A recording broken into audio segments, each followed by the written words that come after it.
Hello everyone. अभी तक हम लोगों ने जो भी ग्रेविटेशनल फील्ड से रिलेटेड क्वेश्चन देखे, अब उससे थोड़ा और आगे चलते हैं। अब ग्रेविटेशनल फील्ड लाइंस की बात करते हैं। हम किसकी बात करेंगे? ग्रेविटेशनल फील्ड लाइंस की। लेकिन थोड़ा सा आपको एक मैं इंफॉर्मेशन दे देता हूँ कि जो अभी हम ग्रेविटेशनल फील्ड लाइंस बोल रहे हैं या ग्रेविटेशनल फील्ड की बात कर रहे हैं, सेम टू सेम उसी को आगे चल के हम ग्रेविटेशनल एक्सेलरेशन भी कहेंगे। ठीक है, अभी जो ग्रेविटेशनल फील्ड है उसे हम आगे चल के एक्सेलरेशन कहेंगे। कौन सा? Gravitational acceleration. अभी हम इस चीज को थोड़ा कंपेयर कर रहे हैं अपने किसके? इलेक्ट्रिक फिजिक्स के फॉर्मेट से। इसलिए जैसे वहां इलेक्ट्रिक फील्ड लाइंस होती थी, यहाँ पर ग्रेविटेशनल फील्ड लाइंस को हम लोग उसको डिस्कस कर रहे हैं। ठीक है, तो मैं किसकी बात कर रहा हूँ? ग्रेविटेशनल फील्ड लाइन की बात कर रहा हूँ। किसकी बात कर रहा हूं? मैं ग्रेविटेशनल फील्ड लाइन की बात कर रहा हूं कि ये किस तरह से देखने को मिलेगा। तो ग्रेविटेशनल फील्ड लाइन। ठीक, अब देखो इसको मैं थोड़ा इलेक्ट्रिक फिजिक्स से कंपेयर करता हुआ चलता हूं। जैसे इलेक्ट्रिक फिजिक्स में हम देखते थे कि दो चार्जेस होता था, एक पॉजिटिव होता था, एक कैसा होता था? निगेटिव होता था। पॉजिटिव चार्ज से इलेक्ट्रिक फील्ड लाइंस निकल के कहां के लिए जाती थी? इनफाइनाइट के लिए जाती थी। ठीक, और क्या होता था कि मेरे पास निगेटिव चार्जेस के लिए इलेक्ट्रिक फील्ड लाइंस इनफाइनाइट से निकल के कहां के लिए आती थी? पॉजिटिव पे, मतलब इनफाइनाइट से निकल के निगेटिव चार्ज पे आती थी। थोड़ा मैं रिकॉल करवाता चलता हूं कि जैसे ये पॉजिटिव है तो कहां से? इनफाइनाइट तक जाती थी पॉजिटिव चार्ज से इलेक्ट्रिक फील्ड लाइंस निकल के। ठीक है, ऐसे कोएक्सियली निकलते हुए चली जाती थी कुछ इस तरह से।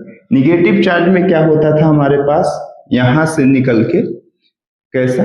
इनफाइनाइट से निगेटिव चार्ज के लिए आती है, इस तरह से कुछ। ठीक,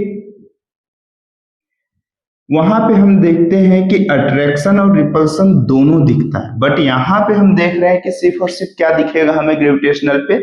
अट्रैक्शन दिखेगा। ठीक, अब अगर ये पॉजिटिव है निगेटिव है, दो अपोजिट पोलरिटीज के चार्ज होते थे, तो पॉजिटिव से इलेक्ट्रिक फील्ड लाइंस निकल के कहां पे जाती थी? निगेटिव पे जाती थी, कुछ इस तरह से करते हुए जाती थी। ठीक, अब फिर उसके बाद ऐसे इस तरह से, और इधर से निकल के ऐसे आती थी और कुछ इस तरह से आती। ठीक, पॉजिटिव से निकल के निगेटिव के लिए ये दोनों के बीच में अट्रैक्शन था। ये इसको अट्रैक्ट करता था या इसको अट्रैक्ट करता था। यहाँ स्पेसिफाई है कि मेरे पास कौन सा पॉजिटिव चार्ज है और कौन सा निगेटिव चार्ज है। यहाँ पे आप डिफाइन कर सकते हो कौन सा पॉजिटिव चार्ज है और कौन सा निगेटिव चार्ज है। अट्रैक्शन दिखता था, लेकिन क्या ग्रेविटेशनल पे हम ऐसा कुछ डिफाइन कर सकते हैं क्या कि कौन सा पॉजिटिव है और कौन सा निगेटिव? ऐसा कुछ भी हम यहाँ पे डिफाइन नहीं कर सकते। जैसे यहाँ पर अगर मैं कहूं कि मेरे पास दो पॉजिटिव चार्जेस है, तो आप जानते थे कि दो पॉजिटिव चार्जेस एक दूसरे को रिपल्स करते हैं, तो ऐसे इनकी इलेक्ट्रिक फील्ड लाइंस एक दूसरे से कैसा दूर ऐसे जाते हुए दिखती थी, ऐसे। ठीक है, यहाँ पे एक पॉइंट मिलता था जिसे हम यहाँ पे न्यूट्रल पॉइंट कहते थे। इस तरह से कुछ इलेक्ट्रिक फील्ड लाइंस यहाँ पे दिखती थी ऐसे। ठीक, हम ये जानते थे कि दो इलेक्ट्रिक फील्ड लाइंस कभी भी एक दूसरे को इंटरसेक्ट नहीं करती, ये जानते थे हम। लेकिन एकदम सिमिलर उसी तरह से जैसा ये है, उसी तरह से यहां पर दिखेंगे। दो मास हो, एक मास m1 लिख लेता हूं और एक मास कौन सा लिखता हूं? m2। तो ठीक, अब ये एकदम अट्रैक्ट करते हैं, तो यहां पर क्या होगा कि जो मास ऑफ सिंगल के लिए आप दिखाओगे m2 के लिए, ठीक, वो इलेक्ट्रिक फील्ड लाइंस मेरे पास कहां से? इलेक्ट्रिक फील्ड की जगह पे ग्रेविटेशनल फील्ड लाइंस है जो मास पे वो इनफाइनाइट से कहीं पर इसके ऊपर आएंगे। ठीक है, इनफाइनाइट से आके इस पे एंड करेंगे। ऐसा कुछ हमारे पास ग्रेविटेशनल फील्ड लाइंस एक सिंगल मास के लिए दिखेंगी। लेकिन अब अगर ये देखोगे तो आपको ये देखने पे निगेटिव जैसा दिख रहा होगा।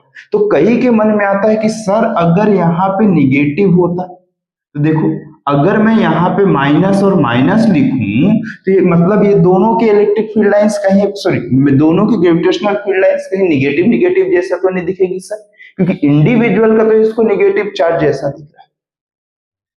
और आप ये कह रहे हो कि मेरे पास ग्रेविटेशनल पे कोई भी पोलरिटी फिक्स नहीं होती है, सारे मासेस में दोनों पे अगर M2 के लिए भी देखो तो ऐसे ही मतलब ग्रेविटेशनल फील्ड लाइंस आएगा, M1 के लिए भी इंडिविजुअल देखूंगा तो ऐसा ही आएगा। तो आप दोनों को मर्ज करके सोचोगे कि अच्छा निगेटिव निगेटिव जैसा दिखेगा सर, लेकिन नहीं होगा।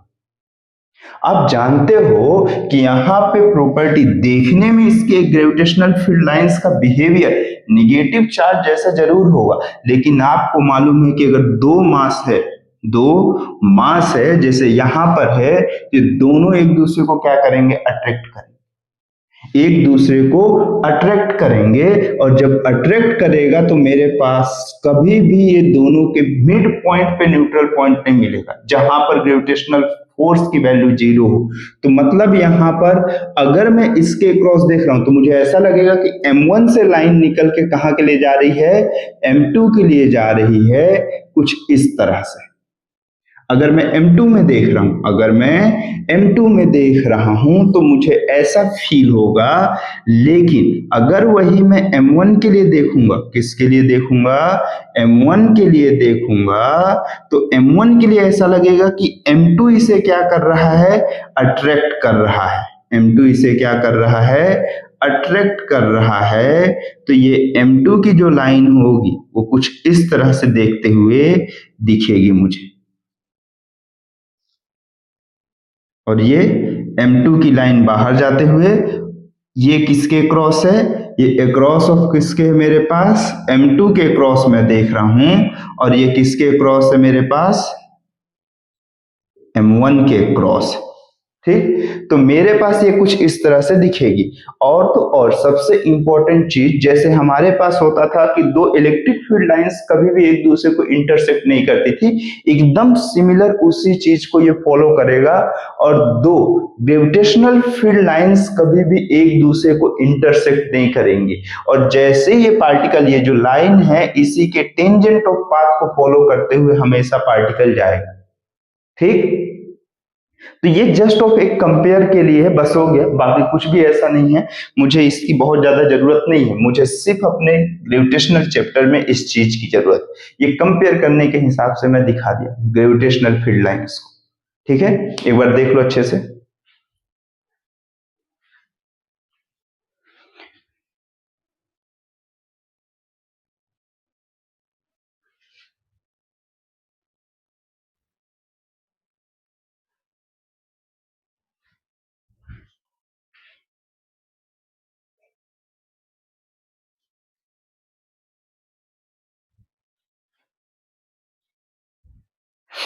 चलो हो गया।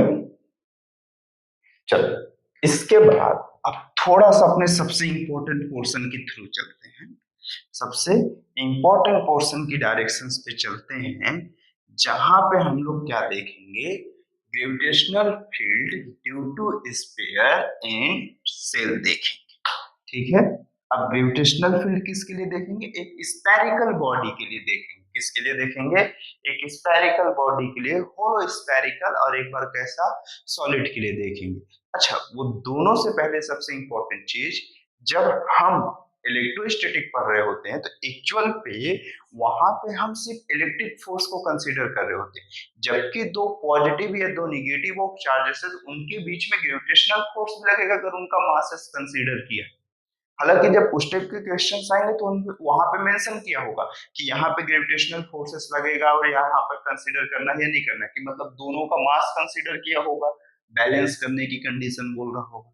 अगर बैलेंस करने की कंडीशन, तो वहां पे बिल्कुल ग्रेविटेशनल फोर्सेस को भी कंसीडर करना पड़ेगा। ठीक, तो चाहे कोई भी बॉडी हो, अगर छोटा से छोटा भी बॉडी है या बड़ी सी बड़ी भी बॉडी है, तो उसके अंदर ग्रेविटेशनल फोर्स एकदम गारंटी है लगना ही लगना। इसी चीज को जैसे कई बार केमिस्ट्री के अंदर हम लोग जानते हैं कि जैसे अगर मान के चलो, कई बार आपके मन में ये क्वेश्चन राइज तो नहीं होता है कि हाइड्रोजन के, जैसे हाइड्रोजन का एक मेरे पास कैसा आइसोटोप्स होता है जिसको हम लोग प्रॉपर हाइड्रोजन बोल रहे हैं, जिसके मतलब न्यूट्रॉन, मतलब न्यूक्लियस पे एक प्रोटॉन मात्र होता है, न्यूट्रॉन वहां पे प्रेजेंट नहीं होता है। ऐसे कौन सी जरूरत पड़ गई कि सिर्फ उस हाइड्रोजन में उसके मतलब न्यूक्लियस पे एक प्रोटॉन है, वहां पे न्यूट्रॉन की कोई जरूरत ही नहीं। और जबकि उसी के जस्ट आगे या उसी के दूसरे आइसोटोप्स की बात करें तो वहां पे हीलियम वो कैसा ड्यूटोरियम होता है, ड्यूटोरियम में मिलता है न्यूट्रॉन। और अगर मैं हीलियम की बात करूं और हाइड्रोजन को छोड़ के बाकी किसी भी कंडीशंस पे जाऊं, हर कंडीशन पे आपको कभी भी आपको कभी भी न्यूट्रॉन मिलना ही मिलना है न्यूक्लियस। ऐसा हो ही नहीं सकता कि वहां पे न्यूट्रॉन मिले ही ना न्यूक्लियस पे। सिर्फ हाइड्रोजन में ऐसा होता है जहां पे उसके न्यूक्लियस पे एक क्या होता है मेरे पास, सिर्फ और सिर्फ एक प्रोटॉन होता है, न्यूट्रॉन नहीं प्रेजेंट होता है। सिर्फ कोई एक रीजन है, अगर अच्छे से जानो तो वहां पे समझ में आएगा एक्चुअल में होता क्या है। वहां पर भी ग्रेविटेशनल ही अप्लाई हो रहा है। आप समझो कैसे। आप ये जानते हो कि जैसे अगर मैं न्यूक्लियस के अंदर की बात करूं, तो न्यूक्लियस में क्या होता है, प्रोटॉन होता है और क्या होता है, न्यूट्रॉन। प्रोटॉन और न्यूट्रॉन होता है, और इस साइड कैसा, इसमें कैसा, एक फिक्स ऑफ ऑर्बिट में इलेक्ट्रॉन मूव कर रहे होते हैं। तो अगर इलेक्ट्रॉन मूव कर रहा है तो आपको मालूम है कि पी और एन के बीच में एक अट्रैक्शन फोर्स लग रहा होगा जिसको बैलेंस करेगा। इलेक्ट्रॉन के रोटेशंस के कारण वो सेंट्रीपिटल फोर्स की तरह बिहेव करता है, जो इनके बीच में एक अट्रैक्शन फोर्सेस लगता है। एक इलेक्ट्रोस्टैटिक अट्रैक्शन फोर्स होगा और एक ग्रेविटेशनल भी वहां पर होता है। अब देखो जैसे न्यूक्लियस पे अगर ये ऐसा बॉन्ड बना हुआ है, तो अगर मान के चलो दो प्रोटॉन है, तो आप कहते हो कि दो प्रोटॉन है तो सेम टाइप्स के चार्जेस में क्या होना है, रिपल्सन होना है। अब जब वहां पे दो प्रोटॉन हो गया तो दोनों एक दूसरे को रिपल कर रहा है, लेकिन ये दोनों का कुछ मास भी तो होता है। ये दोनों मासेस एक दूसरे को क्या करेंगे, अट्रैक्ट।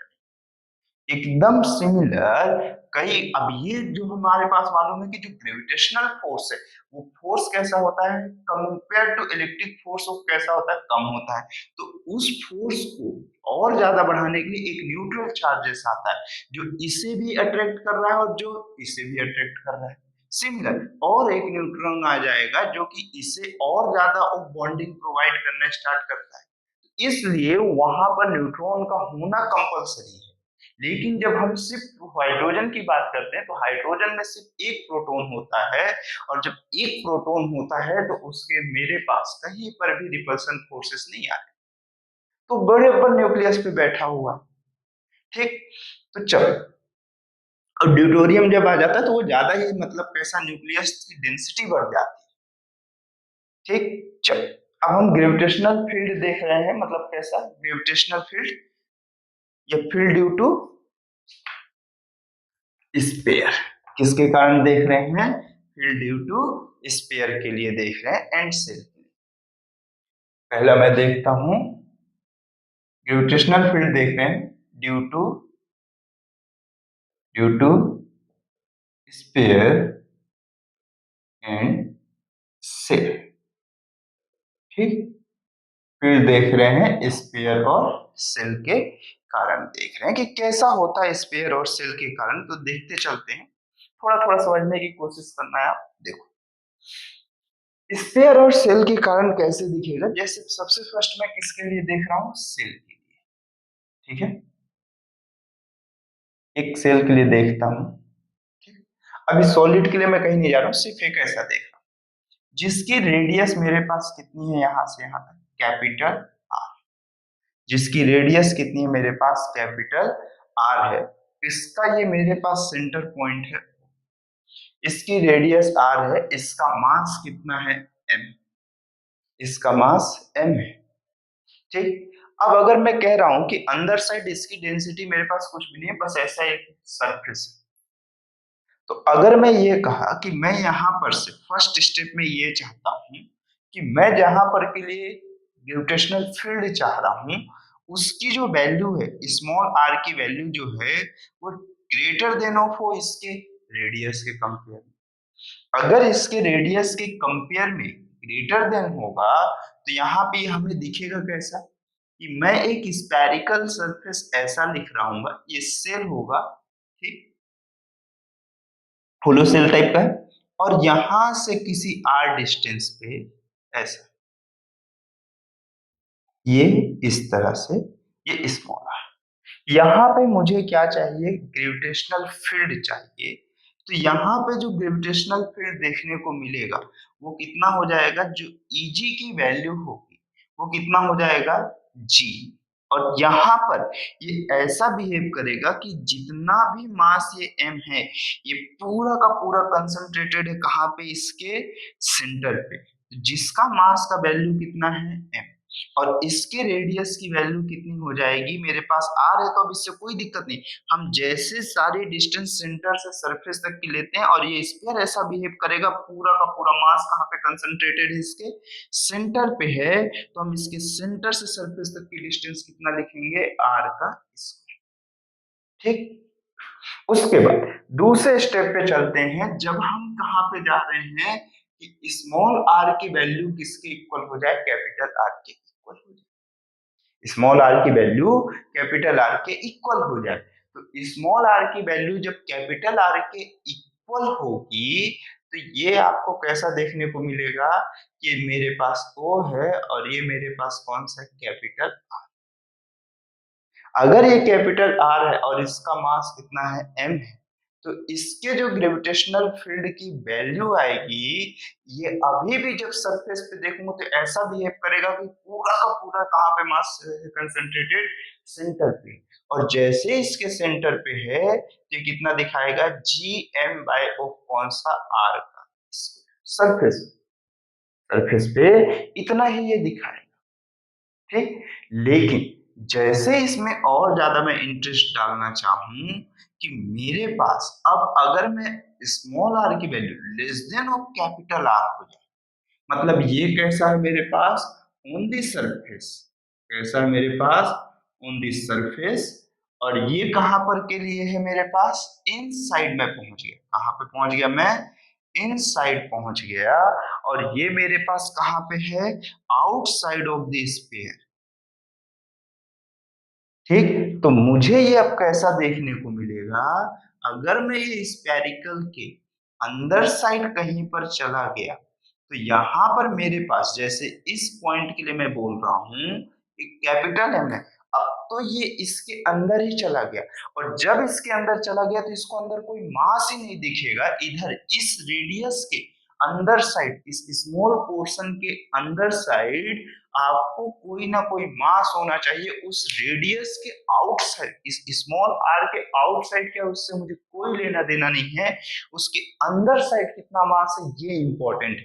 तो अब जब ये इसके अंदर साइड जाएगा तो इसको कंप्लीटली अंदर कोई भी मास नहीं मिलेगा, और जब कोई भी मास नहीं मिलेगा तो मास जीरो हो जाएगा, तो ग्रेविटेशनल फील्ड जो मिलेगा मुझे वो कितना मिल जाएगा, जीरो मिलेगा। तो एक स्फेरिकल सेल के अंदर साइड ग्रेविटेशनल फील्ड की वैल्यू जीरो होगी, उसके सरफेस में G/m/r², और उसके आउट ऑफ साइड में जो भी होगा वो r के साथ वेरी करते जाए। अगर आप यहाँ पे देखो तो जो Eg की वैल्यू है वो इनवर्सली प्रोपोर्शनल ऑफ r² है।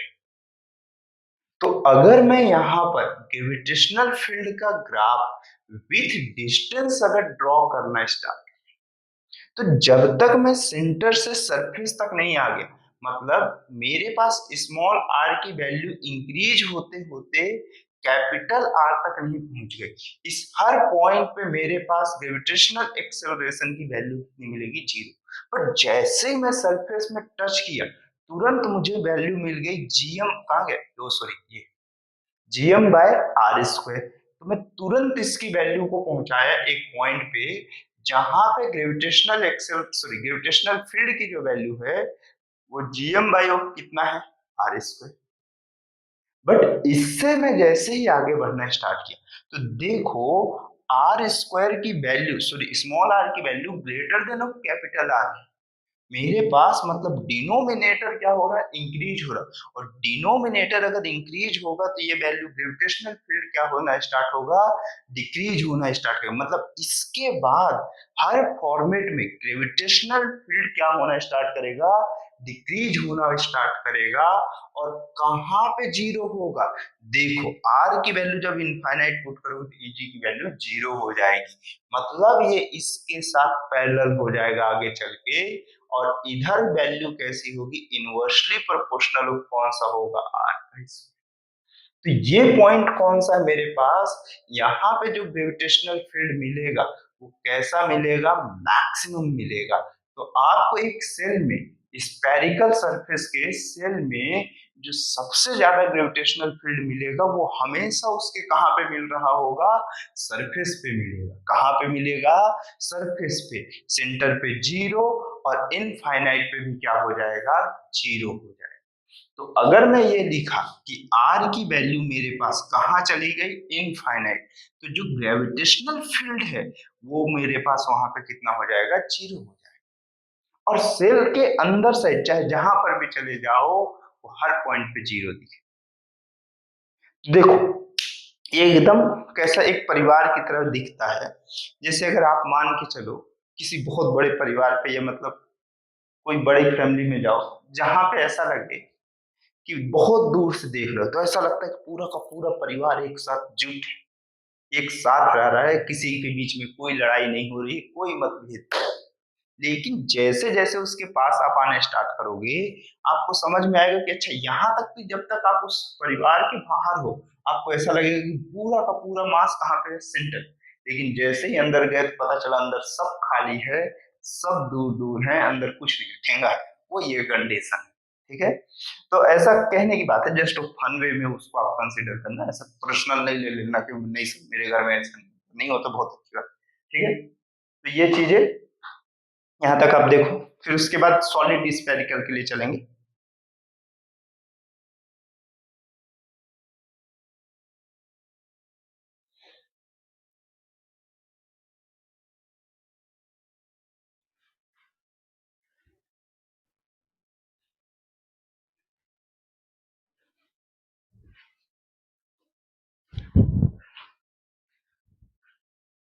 चलो उसके बाद इसमें कैसा एक सॉलिड स्फेरिकल सेल में चलता हूँ, किसमें चल रहा हूँ, एक सॉलिड स्फेरिकल सेल में चलते हैं और वहां देखते हैं कि किस तरह से बिहेवियर चेंजेस होते हैं, ठीक है। चलो अगर मैं अंदर की डायरेक्शन में चला, ये सेल से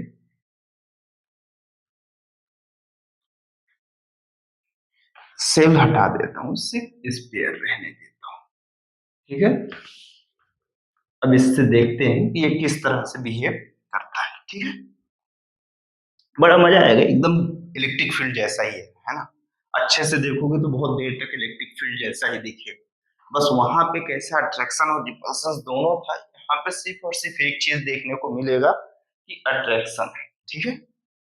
बाकी कुछ भी नहीं, कितना भी दूर जाओ कैसा भी जाओ सब अट्रैक्ट ही करते रहेगा इसमें, ठीक है। चलो स्टार्ट करते हैं अपने नेक्स्ट पॉइंट पे। इलेक्ट्रिक फील्ड, बार बार वही देखो, इलेक्ट्रिक फील्ड याद है, gravitational field due two of sphere, ठीक है। अब स्फीयर में कंसीडर कर रहे हैं तो पहली बात है ना, सबसे फर्स्ट कंडीशन के लिए मैं चलता हूं जब स्मॉल आर की वैल्यू कैपिटल आर से कैसी हो जाता हूं। मैं क्या कंसीडर कर रहा हूं कि एक स्फीयर है, ठीक, जिसका मास कितना है, m है, रेडियस कैपिटल आर है, डेंसिटी रो, डेंसिटी कितनी है, रो है, ऐसा कंसीडर कर सकते हैं। इससे कितनी डिस्टेंस पे, स्मॉल आर डिस्टेंस पे, आ जाओ भाई स्मॉल आर डिस्टेंस पे।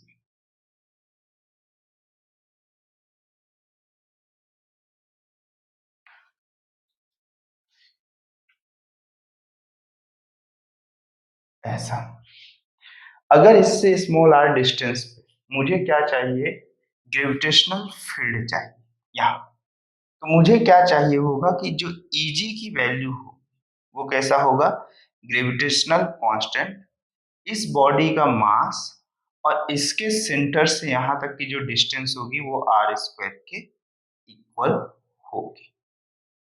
ये मेरे पास इसके ग्रेविटेशनल फील्ड की वैल्यू। तो ये एकदम कैसा, सेल के आउटसाइड, मतलब ये एकदम सेम दिख रहा है। अब ये कंसंट्रेटेड तो कर रहा है कि पूरा का पूरा मास कहाँ पे है, इसके सेंटर पे है या कहाँ पे है, सरफेस पे, ठीक। लेकिन मेरा इंटरेस्ट थोड़ा दूसरी तरह से है। मेरा इंटरेस्ट बिल्कुल भी ऐसा नहीं है कि मैं इसको डायरेक्टली यहाँ पर से स्टार्ट करूं, लेकिन फिर भी अगर मैं स्टार्ट कर दिया तो मैं यहीं से चलता हूँ, ठीक। आगे बढ़ते हैं। अब अगर मैं इसके दूसरे स्टेप पे बढ़ूं जहां पे स्मॉल आर की वैल्यू जो है वो less than of capital R, मतलब अब मैं कहा जाना चाहता हूँ, इनसाइड जाना चाहता हूँ। अगर मैं इनसाइड जाना चाहता हूँ तो अब मुझे चीजें अलग वे में दिखेंगी।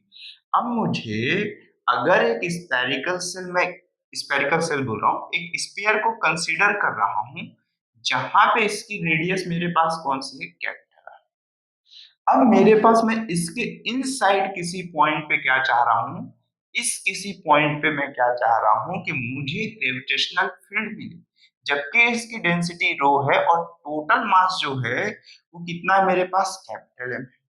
यही होता है, बिल्कुल यही।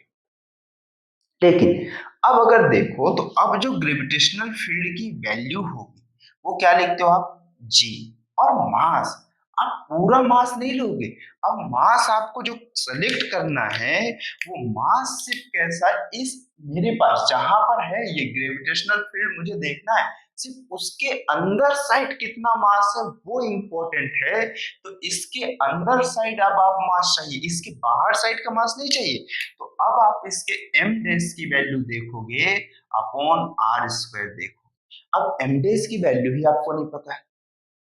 एक्चुअल में ये जो मास एम गिवन है ये तो पूरे स्फेरिकल का है, इसके अंदर के पोर्शन का मास आपको नहीं मालूम। लेकिन आपको एक चीज बहुत अच्छे से मालूम है कि इसकी डेंसिटी हमेशा कैसी होगी, यूनिफॉर्म। क्वेश्चन में कहीं पर भी वेरी करता हुआ नहीं बोला भाई, डेंसिटी यूनिफॉर्म बोला है। तो डेंसिटी इज इक्वल टू क्या होता है, मास पर यूनिट वॉल्यूम। तो 4/3 इंटू पाई आर क्यूब। इस वॉल्यूम के लिए इसका मास क्या, इस वॉल्यूम के लिए इसका मास कैपिटल एम था। तो इस अंदर की वॉल्यूम की वैल्यू कितनी होगी, तो ये एम डैश अपॉन कितना होगा, 4/3 पाई स्मॉल आर की पावर में 3। तो यहां से आप देखो ये टर्म और ये टर्म कैंसिल हो, तो जहां से आपको दिखेगा कि एम डैश की जो वैल्यू है वो कितना है मेरे पास, एम, और ये आर की पावर में 3 अपॉन कैपिटल आर की पावर में 3 ही होगा। और जब ये होगा तो अब देखो आपके पास m डैश की वैल्यू कितनी हो जाएगी, m स्मॉल r की पावर में 3 अपॉन आर स्क्वायर, और ये r की पावर में 3। तो देखो यहां से दो r में से, यहां से दो r कैंसिल आउट होगा, एक बचेगा। तो जो Eg की वैल्यू है वो gm अपॉन r की पावर में 3 इंटू आर की पावर में कितना हो जाएगा, 1। आप देखो क्या स्फेयर की रेडियस वेरी करेगी, क्या नहीं वेरी करेगी। अगर नहीं वेरी कर रही है तो आप लिख सकते हो कि मेरे पास बाकी सारी चीजें ये कांस्टेंट है, तो Eg की value directly proportional of r है। तो इन साइड ऑफ स्फीयर जो ग्रेविटेशनल फील्ड है वो रेडियस पे डायरेक्टली प्रोपोर्शनल है। मतलब जैसे जैसे मैं आगे बढ़ते जाऊंगा, जैसे जैसे मैं आगे बढ़ते जाऊंगा, मतलब अंदर साइड ऑफ स्फीयर की जैसे जैसे मेरी रेडियस बढ़ेगी मेरा ग्रेविटेशनल फील्ड भी बढ़ेगा। तो अगर मेरे पास यहीं पर से मन आता है कि अगर मैं यहाँ पर से एक नोट डाल के लिख रहा हूं कि अगर यही स्फेरिकल सेल के सेंटर, सॉरी स्फेयर के सेंटर पे देखूं कि मतलब मैं पहुंचते पहुंचते आर की वैल्यू 0 हो जाएगी, तो मेरे पास ग्रेविटेशनल फील्ड की वैल्यू कितनी हो जाएगी, 0। तो ये होता है कि अगर एक सॉलिड स्फेयर हो और ये सॉलिड स्फेरिकल सरफेस हो, ठीक, तो उसके सेंटर पे ग्रेविटेशनल फील्ड की वैल्यू 0 होगी। मतलब अर्थ के सेंटर पे जो ग्रेविटेशनल फील्ड की वैल्यू होगी वो कितनी होगी, 0 होगी। और मेरे पास इन साइड ऑफ अर्थ मेरे पास जो ग्रेविटेशनल फील्ड वेरी करेगा वो कैसा वेरी करेगा, डायरेक्टली प्रोपोर्शनल ऑफ रेडियस होगा। और बाहर साइड अगर आप देखो तो आपको देखने को मिलेगा कि Eg जो है वो inversely proportional of r square, ये चीज है। तो अगर यहीं से इसी इक्वेशन से, ये हमारा डायमंड कट है मान लीजिए, ठीक, अगर इसी में से इसको मैं इक्वेशन फर्स्ट कहता हूं, तो मैं अगर ये लिखा कि फ्रॉम इक्वेशन फर्स्ट, अगर गलती से थर्ड कंडीशन में गया कि स्मॉल आर की वैल्यू कैपिटल आर के इक्वल हो जाए, ये डायमेंशनली करेक्ट है। तो Eg की जो वैल्यू आप लिखोगे वो कितना लिखोगे, gm/r² लिखो। अब देखो यहाँ पे कैपिटल आर पुट करो, एक कैंसिल आउट होगा, एक बच्चे तो Eg की वैल्यू कैपिटल gm/r²। उसके बाद r की वैल्यू फिर बढ़ रही है, यहाँ पर देखो r की वैल्यू बढ़ रही है, ये मेरे पास r³ और वहां पे वो वैल्यू सबसे कैसी है, मैक्सिमम है। तो मेरे पास ग्रेविटेशनल फील्ड जो है सबसे ज्यादा कहां पे मिलेगा, हमेशा सरफेस पे मिलेगा। कहां पे मिलेगा, सरफेस में मिलेगा। तो जब इसका ग्रेविटेशनल फील्ड का ग्राफ विद डिस्टेंस अगर मैं रिप्रेजेंट करना स्टार्ट किया तो मुझे कुछ जादू सा दिखेगा। अब अगर देखो जब r की वैल्यू यहाँ पर कितनी थी, 0 थी, ये 0 था, 0 से मेरे पास कहां तक के लिए स्मॉल r की वैल्यू कैपिटल R तक। देखो यहां से जब तक ये सरफेस तक नहीं पहुंच गया है तब तक ये कैसा है, डायरेक्टली प्रोपोर्शनल ऑफ r है, और उसके बाद ये कैसा हो गया, इनवर्सली प्रोपोर्शनल ऑफ r²। मतलब यहां से यहां तक के लिए, इस पॉइंट तक के लिए ये क्या करेगा, लीनियरली वेरी करता हुआ चला जाएगा। फिर इस पॉइंट के बाद ये क्या करना स्टार्ट करेगा, एक्सपोनेंशियली डिक्रीज करना स्टार्ट करेगा। यहाँ जो ग्रेविटेशनल फील्ड है वो डायरेक्टली प्रोपोर्शनल ऑफ r है, और यहाँ जो ग्रेविटेशनल फील्ड है वो इनवर्सली प्रोपोर्शनल ऑफ r²। और ये पॉइंट कौन सा है मेरे पास, मैक्सिमम है। ये कौन सा है मेरे पास, Eg का मैक्सिमम वर्जन है, जिसकी value g into capital M upon capital R का। तो ये होता है यहाँ तक की कहानी। अब देखो अच्छे से समझो, थोड़ा आराम से पेशेंस लेके इसे देखो। मैं बड़े आराम से सोच रहा हूँ कि मतलब मैं अपने साइड से, हो सकता है फास्ट चला गया हूँ और हो सकता है स्लो चला गया हूँ। कुछ लोगों के हिसाब से बहुत स्लो हो गया होगा, कुछ लोगों के हिसाब से बहुत फास्ट हो गया। इसके लिए स्लो हो गया वो 1.25 में कर लेना। ठीक, देख लो पहले।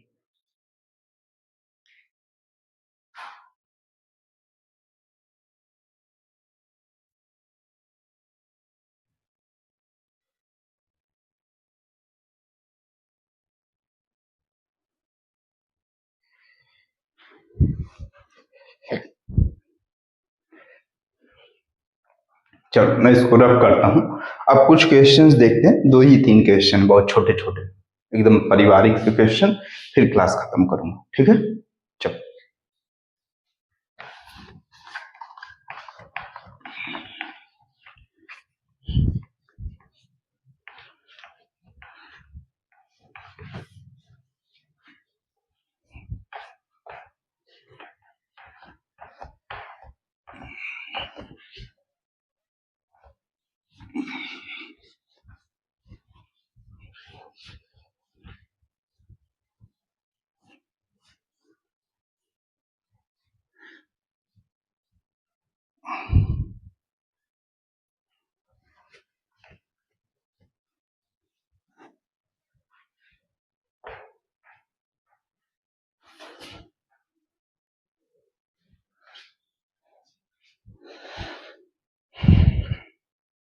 देखो आपको आपकी स्क्रीन पे क्वेश्चन दिखना स्टार्ट हो गया होगा।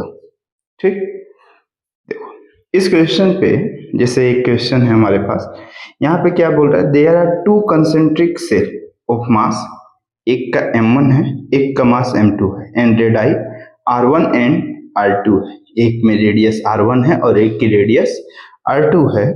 Find the force on particle of mass small m when the particle is located at। Particle की डिफरेंट डिफरेंट कंडीशंस दी है, तो यहाँ पर मैं देखना स्टार्ट करता हूँ कि किस किस कंडीशंस पे क्या क्या होगा। पहला क्वेश्चन क्या है हमारे पास, जो सबसे फर्स्ट क्वेश्चन है, इसमें बोल रहा है कि R1 जो है वो greater than of R2 position पे।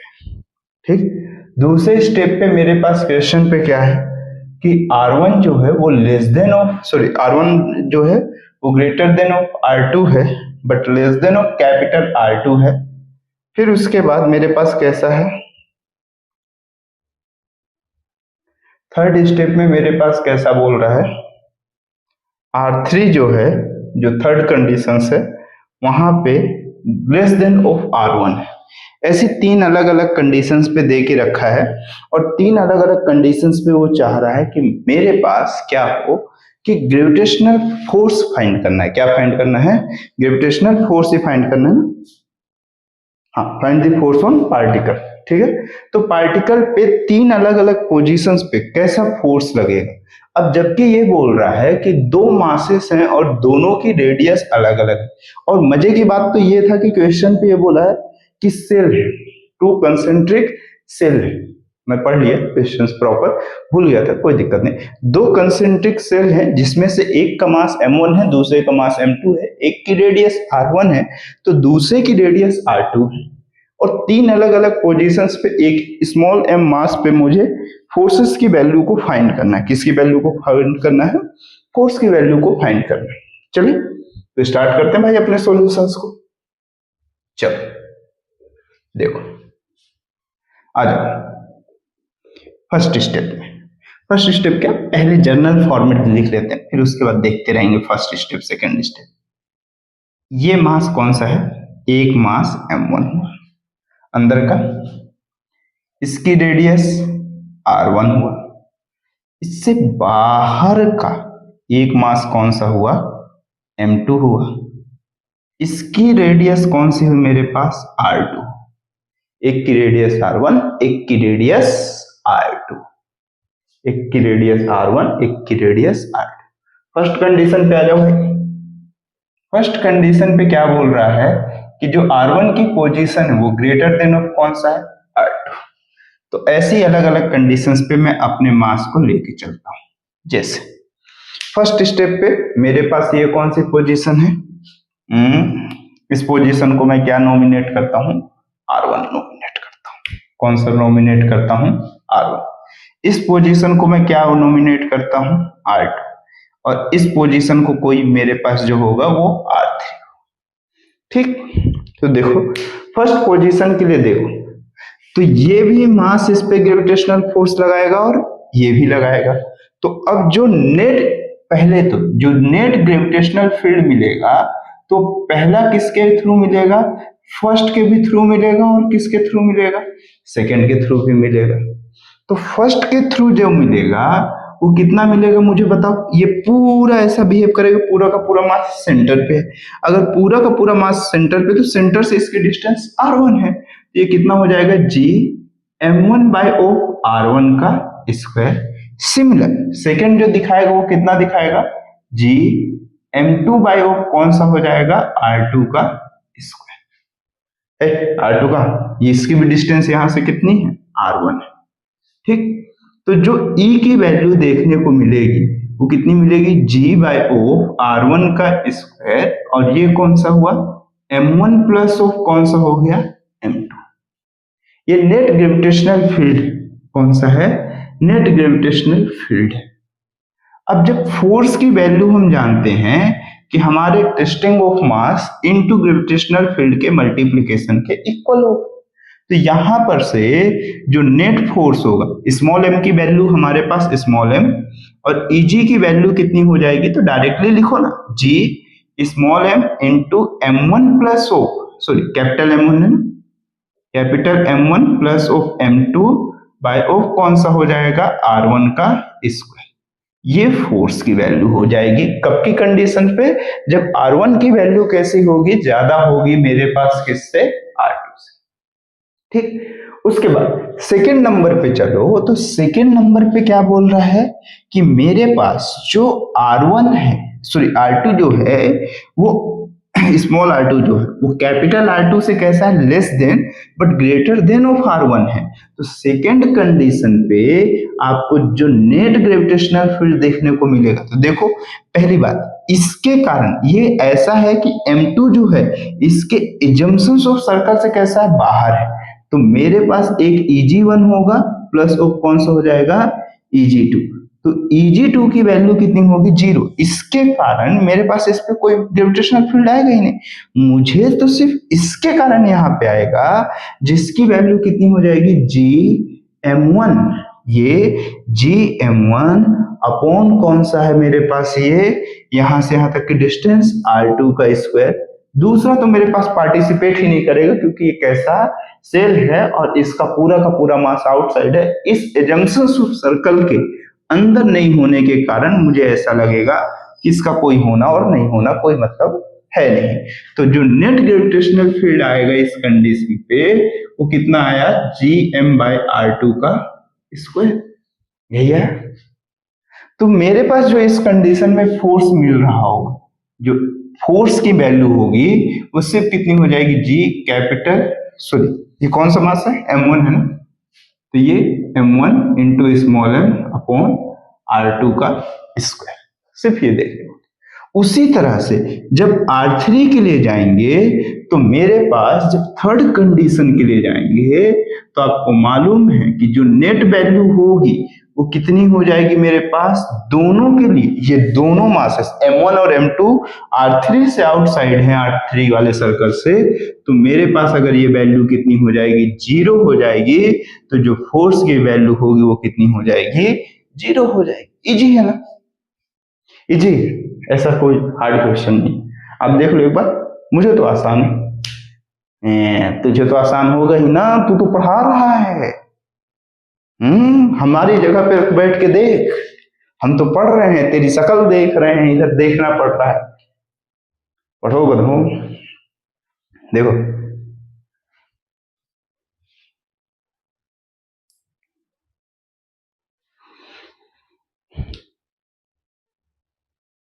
प्रॉपर एक बार देख लो।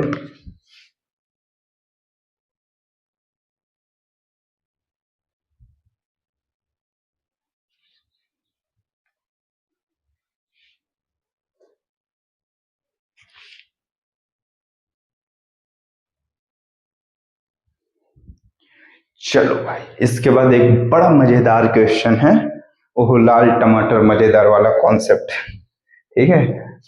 अच्छा क्वेश्चन है, ऐसा नहीं है कि बड़ा बेकार क्वेश्चन, अच्छा लगा, कॉन्सेप्ट अच्छा है, क्वेश्चन इतना हार्ड नहीं है। कई क्वेश्चंस ऐसे होते हैं जिनके कॉन्सेप्ट कुछ नहीं होते लेकिन भर भर के कैलकुलेशन होती है। कई क्वेश्चन ऐसे होते हैं कि उनका कॉन्सेप्ट इतना हैवी हो जाता है कि सॉल्व करते करते प्राण पखेरु हो जाते हैं, और कई क्वेश्चन ऐसे होते हैं हार्ड तो नहीं होते, कॉन्सेप्ट मजेदार होता है। तो अभी वाले क्वेश्चन पे हार्ड एक भी, कॉन्सेप्ट बहुत मजेदार, कॉन्सेप्ट मजा देगा, कॉन्सेप्ट अच्छा लगेगा, और कॉन्सेप्चुअल क्वेश्चन ही तो आता है आपके जेई में, एडवांस में तो सब आता है। चल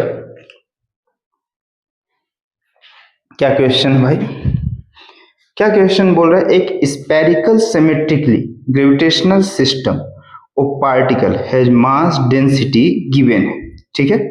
मेरे पास एक स्पेरिकल सिमेट्रिक ग्रेविटेशनल सिस्टम है जिसका पार्टिकल कैसा मास डेंसिटी गिवन है, कितना है, रो की वैल्यू कितना है, रो नोट है, रो की जो वैल्यू है डेंसिटी जो क्वेश्चन पे गिवन है वो कुछ ऐसी गिवन है मेरे पास कि जो रो की वैल्यू है वो रो नोट है कब की कंडीशन पे, जब हमारे पास कितना है, स्मॉल आर की value less than and equal two of किसके है, कैपिटल आर के, बट 0 हो गया है कहां पे, 4, आर की वैल्यू कितना हो गया है मेरे पास, जब greater than of capital R हो गया, मतलब जब सेल से आउटसाइड चला गया, मतलब एक स्पेरिकल सरफेस से आउटसाइड चला गया तब डेंसिटी 0 हो गई, बट उसके अंदर साइड डेंसिटी रो नोट है, मतलब यूनिफॉर्म डेंसिटी है, ठीक है। उसके बाद क्या बोल रहा है, where rho naught is a constant, a test mass m naught can undergo circular motion, can undergo circular motion, एक second, can undergo circular motion under the influence of gravitational field of particle, calculate its speed v as a function of distance r, as a function of distance r from the center of the system, also draw a plot of speed versus distance। बहुत बेहतरीन question है, आपको दिख गया होगा, दिखना start हुआ कि नहीं हुआ, देख लो एक बार आराम से,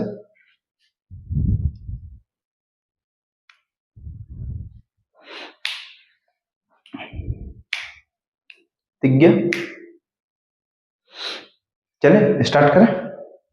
आप एक बार सोचो इस क्वेश्चन पे, ऐसा कुछ तो होगा जो आपको समझने के लिए होगा। चलो मैं बताना स्टार्ट करता हूं, आप मेरे साथ हेल्प करना। देखो क्वेश्चन पे ये बोल रहा है कि मेरे पास एक स्फेरिकल सरफेस है जो सिमेट्रिक है, मतलब जब मैं सरफेस के रेडियस से अंदर साइड हूं तो मेरे पास डेंसिटी रो नॉट है, मतलब यूनिफॉर्म डेंसिटी है, डिस्टेंस या रेडियस के साथ कोई भी इसका वेरिएशन नहीं है। लेकिन जैसे उसके आउटसाइड गया तो उधर जीरो हो गया, मतलब उधर कोई मास है ही नहीं, मतलब एक स्पेयर है। वो ये कहना चाहता है एक्चुअल में कि एक स्पेयर है, स्पेयर के कंप्लीटली ऑफ जो रेडियस गिवन है वो मेरे पास कितना है, एक्चुअल क्वेश्चंस के अकॉर्डिंग वो कैपिटल आर गिवन करना चाह रहा है। क्या गिवन करना चाह रहा है कि कैपिटल आर उसकी मेरे पास रेडियस है और यहाँ पे उसकी डेंसिटी मेरे पास कौन सी है, रो नॉट। वो ये बोल रहा है। अब वो ये बोल रहा है कि एक ऑब्जेक्ट है वो मेरे पास कैसा, उसकी जो स्पीड है वो सर्कुलर मोशन कर रहा है एक्चुअल में, तो उसकी स्पीड का वेरिएशन विद डिस्टेंस बताना है और उसका ग्राफ भी प्लॉट करना है। तो जैसे अगर मैं मान के चलो एक एजम्पशंस किया कि मेरे पास वो पार्टिकल किसी स्मॉल आर रेडियस पे वेरी कर रहा है, ठीक है, तो अगर एजम्पशन करा, मैं एक सेकेंड रुक जाओ, अगर मैं ये एजम्पशन किया, अगर मैं ये एजम्पशंस किया कि वो इस स्मॉल आर रेडियस पे मूव कर रहा है, ठीक है, इस स्मॉल आर रेडियस पे मूव कर रहा है, मूव कर सकता है भाई, बिल्कुल मूव कर सकता है। अगर वो इस स्मॉल आर रेडियस पे यहां पे मूव कर रहा है किसी स्पीड v के साथ, ठीक, तो मुझे यहां पर ये मालूम है कि इसके अंदर साइड जो मास होगा सिर्फ वही इंपॉर्टेंट है जो कि m डैश में कंसीडर कर लिया हूं। तो इस पे अगर कोई बॉडी सर्कुलर मोशन कर रहा है तो उस पे अप्लाइड ऑफ जो फोर्सेस की वैल्यू वो उसके सेंट्रीपिटल फोर्स के इक्वल होनी चाहिए। उस पार्टिकल की मास की वैल्यू में स्मॉल m कंसीडर। अब बताओ यहां पर एक फोर्स लगेगा जो टूवर्ड्स ऑफ इसके सेंटर लग रहा होगा, जो सेंट्रीपिटल फोर्स के इक्वल होगा, और वो फोर्स कौन सा होगा, ग्रेविटेशनल फोर्स होगा। तो ग्रेविटेशनल फोर्स की जो वैल्यू होगी वो Fg की जो वैल्यू होगी वो कितनी होगी, g, इसके अंदर का मास, आउटसाइड का मास तो हमें कोई इंपॉर्टेंस नहीं, अभी आप ग्रेविटेशनल फील्ड में देख चुके हो, हमें सिर्फ इस जिस पाथ के अंदर ये घूम रहा है उसके अंदर साइड के मास का इंपॉर्टेंस है, बाहर साइड का नहीं।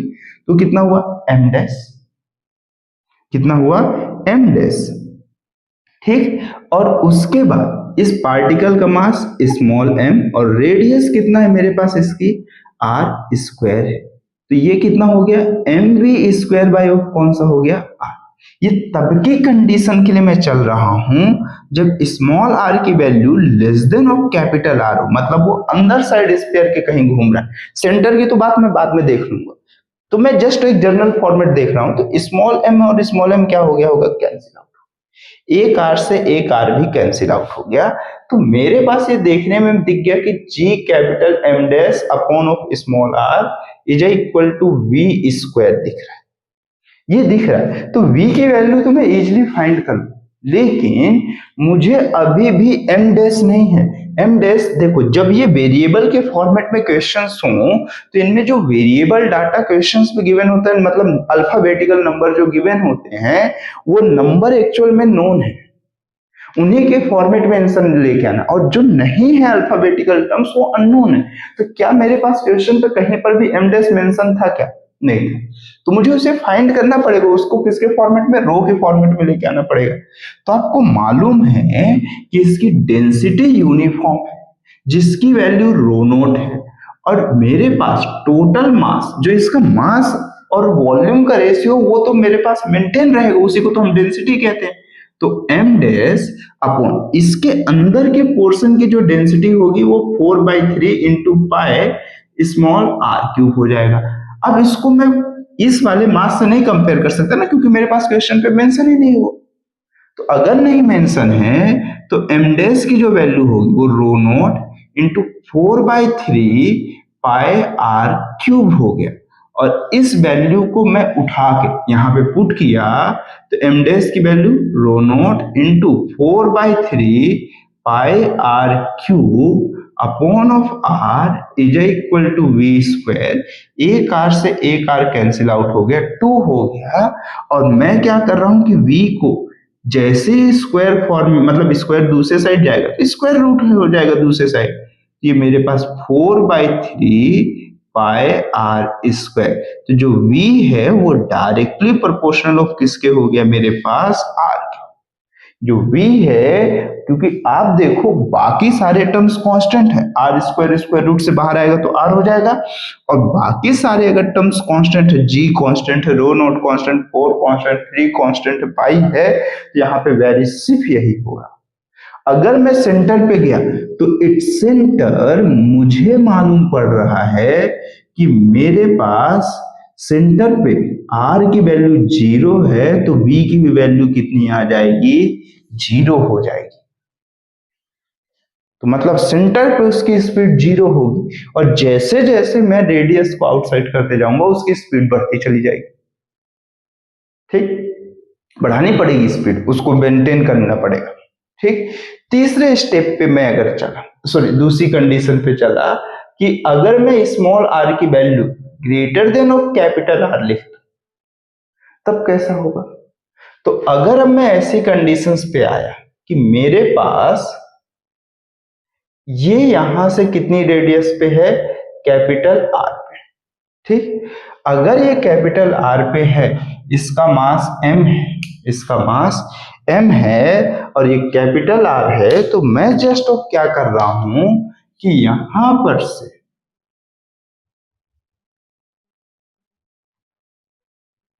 ऐसा, ठीक, ये R है, ये m है, तो इसकी वैल्यूएशन यहां पर से ये कितना हो गया, स्मॉल r रेडियस हो गया। अब मैं क्या कर रहा हूं कि मेरा पार्टिकल ये स्मॉल m मास का है, किस स्पीड से, v स्पीड से चल रहा है, तो इस पे एक फोर्स लगेगा सेंटर की डायरेक्शन पे, जो ग्रेविटेशनल फोर्सेस के कारण होगा और जो सेंट्रीपिटल फोर्स के इक्वल होगा। तो ये जो Fg होगा इसी की value mv square by of r के इक्वल होगा। और इस पॉइंट पे अब ये पूरा स्फेरिकल सेल के आउटसाइड हूं, तो जहां पर मुझे जो ग्रेविटेशनल फील्ड दिखेगा इनटू क्या कर देना, बस स्मॉल m कर देना है, तो mv square by of r होगा, या फिर डायरेक्टली आपको ग्रेविटेशनल फोर्स की वैल्यू मालूम है तो आप वो लिख सकते हो, g capital m upon of कौन सा हो जाएगा, स्मॉल r, यही होगा का स्क्वायर, और ये कौन सा हुआ, v स्क्वायर बाय r। तो अब देखो एक r से एक r कैंसिल आउट हो गया, देख लो। तो अब कहीं v की जो वैल्यू है वो square root g m by of r तो नहीं हो गया, और कहीं v मेरे पास इनवर्सली प्रोपोर्शनल तो r नहीं हो गया, कहीं v inversely proportional, sorry inversely square root के प्रोपोर्शनल हो गया, ऐसा ये देखने को मिलेगा, ये देखने को मिलेगा। देखो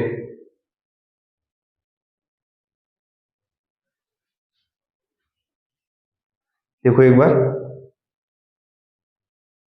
प्लॉट करूं ग्राफ, चलो अब मैं स्पीड को विथ डिस्टेंस प्लॉट करना स्टार्ट कर रहा हूं। तो मेरे पास मैक्सिमम कब मिलेगा, तो मैक्सिमम आपको इस इक्वेशन से कंपेयर करना पड़ेगा, ये इक्वेशन।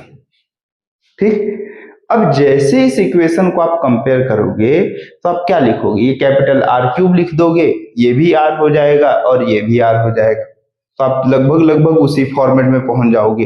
तो आप यहां पर भी कंपेयर कर सकते हो कि ये मेरे पास आर स्क्वायर हो जाएगा, ये भी आर हो जाएगा, एक कैंसिल आउट होगा, तो डायरेक्टली प्रोपोर्शनल के फॉर्मेट में दिखेगा। तो चलो पहले यहां से देखते हैं कि मेरे पास आर की वैल्यू कितनी है, 0, आर की वैल्यू 0, तो यहाँ पे 0।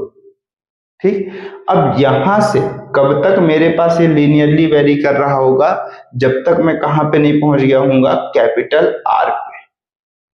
ठीक, ये मेरे पास जो स्पीड है डायरेक्टली प्रोपोर्शनल ऑफ आर है, इसके बाद ये डिक्रीज करना स्टार्ट करेगा और यहाँ पे inversely proportional of square root r है, और इनफाइनाइट पे कहीं पर क्या होगा, जब आर की वैल्यू इनफाइनाइट हो जाएगी तो फिर से क्या हो जाएगा, 0 हो जाएगा। लिखो इसको, देखो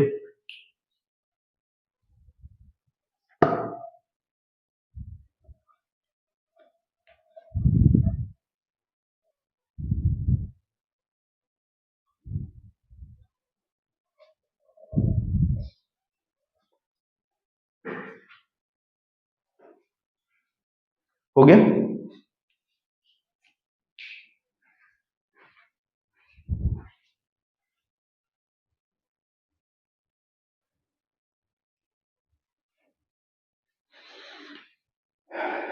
चलो नेक्स्ट क्वेश्चन की ओर बढ़ते हैं, अपने लास्ट क्वेश्चन रहेगा आज का। ठीक, चलो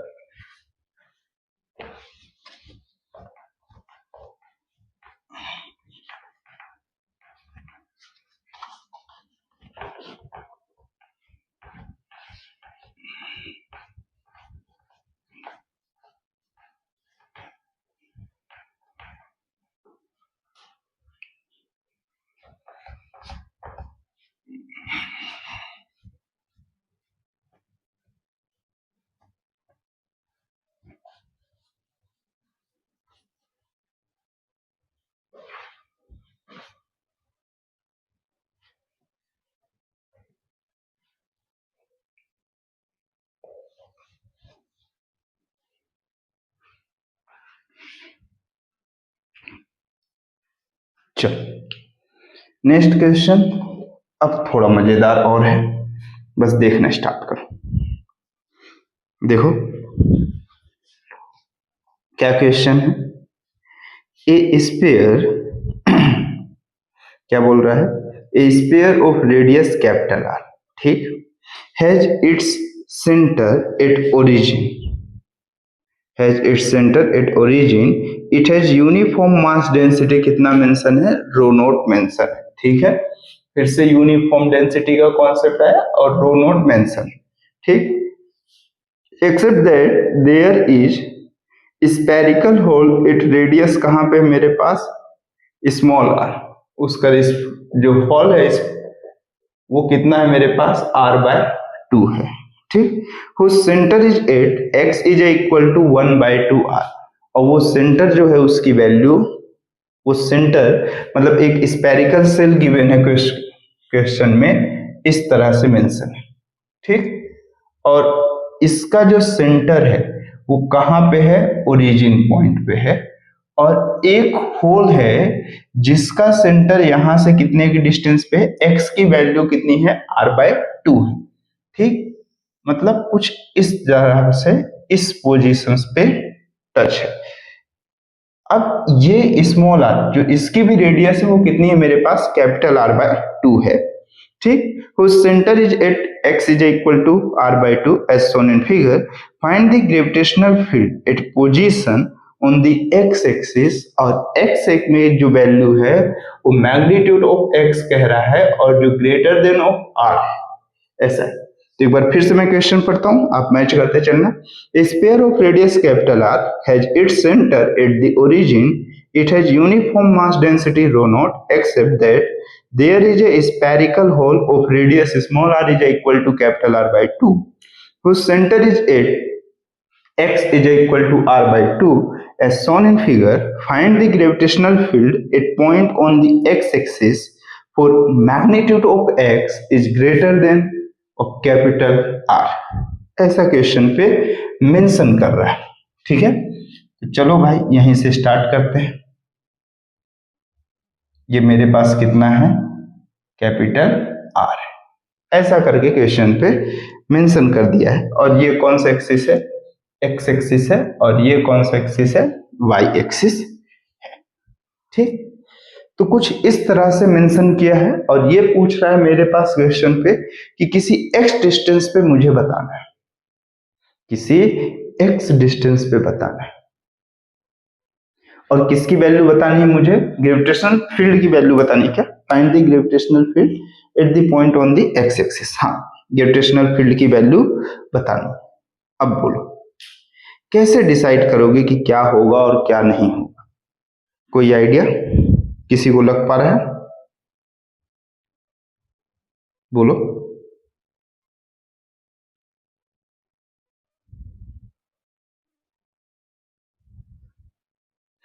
देखो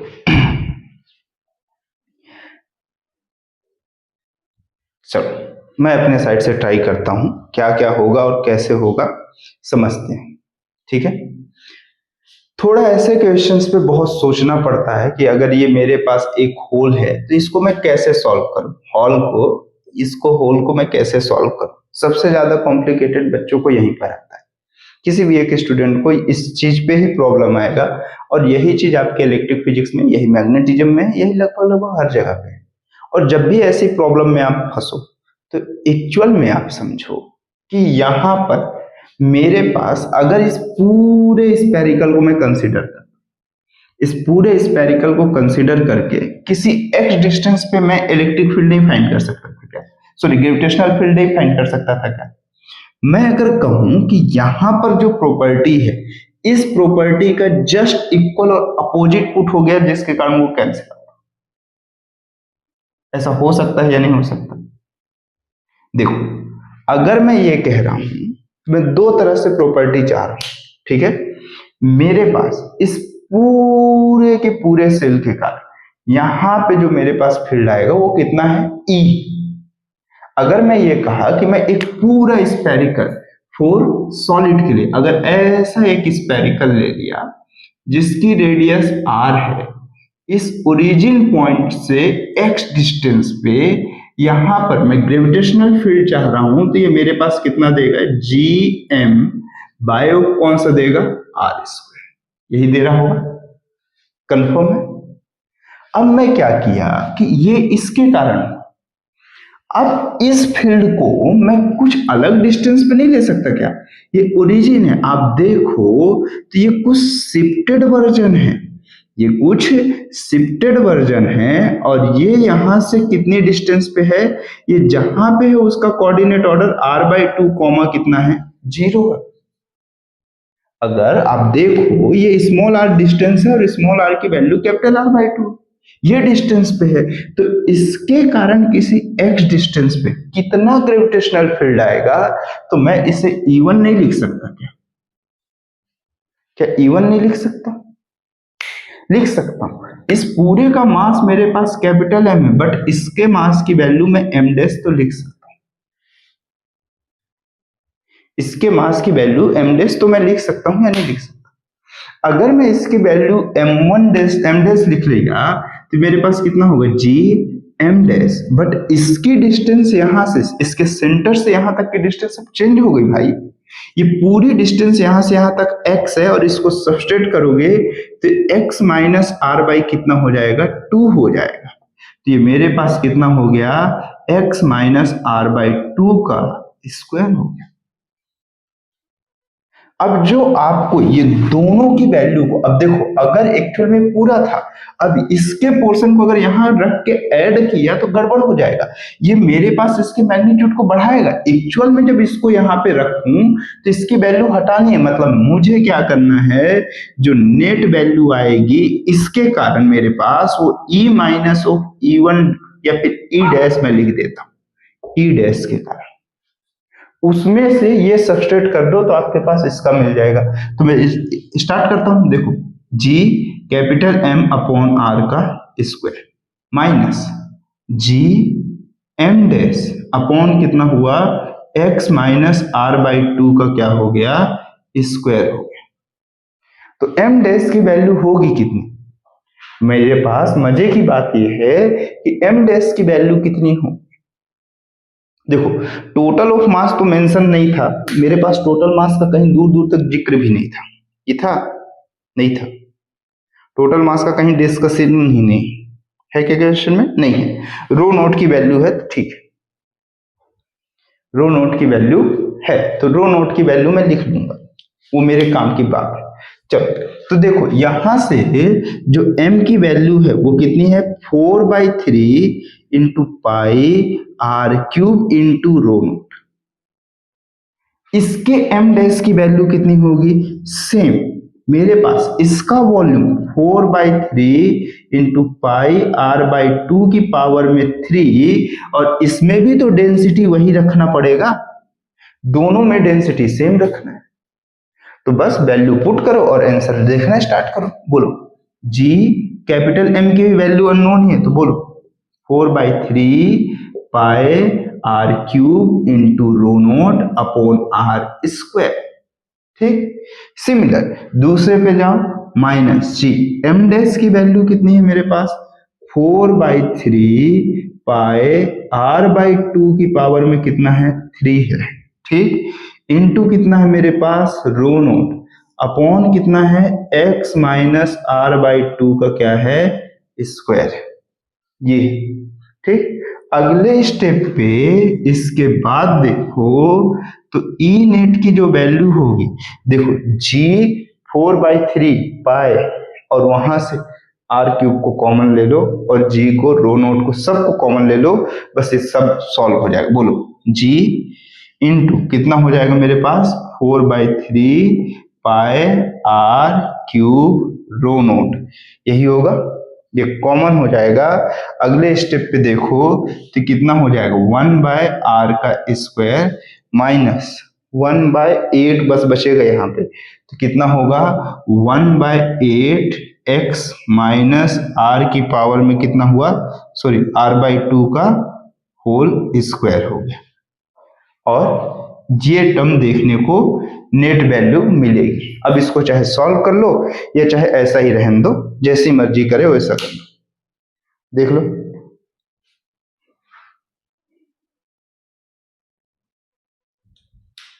सॉल्व करोगे क्या? मेरा तो नहीं मन है सॉल्व करने का, कुछ गलत लिख दिया क्या? ऐसा लग रहा है कि मैं कुछ गलत लिख के बैठा हूं।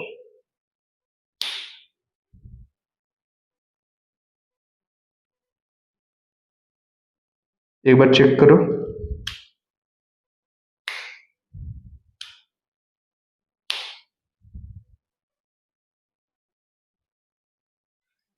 एक बार चेक करो, चेक करो, चेक करो। हाँ, ये एक्स स्क्वायर होना था ना, इस डिस्टेंस के लिए लिख रहे हैं पहला, तो दूसरा ये भी गड़बड़, दूसरा ये भी गड़बड़, ठीक। और कहीं पे हाँ ये फिर एक्स स्क्वायर हो जाएगा। बाकी एक बार चेक करो, और एक बार चेक करो कुछ गड़बड़ तो नहीं रखा हूं मैं वैल्यू। एम डैश की वैल्यू 4/3 पाए r/2 का क्यूब रो नोट, ठीक है यार, ये भी तो सही रखा हूं। 4/3 पाए 4/3 दोनों में से आप कॉमन निकाल लिए, ठीक है,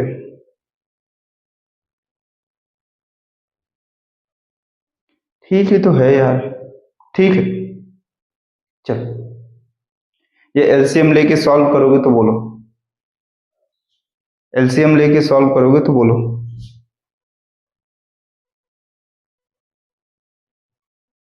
या 8 को कॉमन ले लो तब भी चलेगा, नहीं ठीक है रहने दो ना, कोई दिक्कत, यही है, ठीक। ऐसा ही मैं बिना सिंप्लीफाई किया ऐसा ही रहने देता हूँ, एकदम सही है। हाँ ये वैल्यू कैसी है, ये वैल्यू कम हो जाएगी, ये वैल्यू ज्यादा हो जाएगी, सॉरी ये वैल्यू ज्यादा है, ये वैल्यू कैसा है, ये डिनोमिनेटर का कम है ना, इसके न्यूमरेटर की वैल्यू सॉरी इसके डिनोमिनेटर की वैल्यू ज्यादा है, इसके डिनोमिनेटर की वैल्यू कम है, तो ये मेरे पास कैसा आएगा, ये वैल्यू कैसी हो जाएगी, टोटल वैल्यू कम हो जाएगी, टोटल ज्यादा हो जाएगा, तो ये वैल्यू मेरे पास निगेटिव में आएगी, ठीक है। आप सिंप्लीफाई करोगे तो आपको मिल जाएगा, बाकी उसमें कोई दिक्कत की बात नहीं। एक बार अच्छे से देखो और फिर उसके बाद इसको खत्म करेंगे। देखो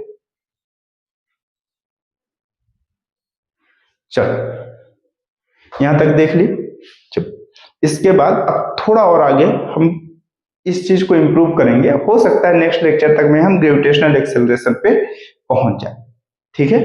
चल आज के लिए बस इतना ही।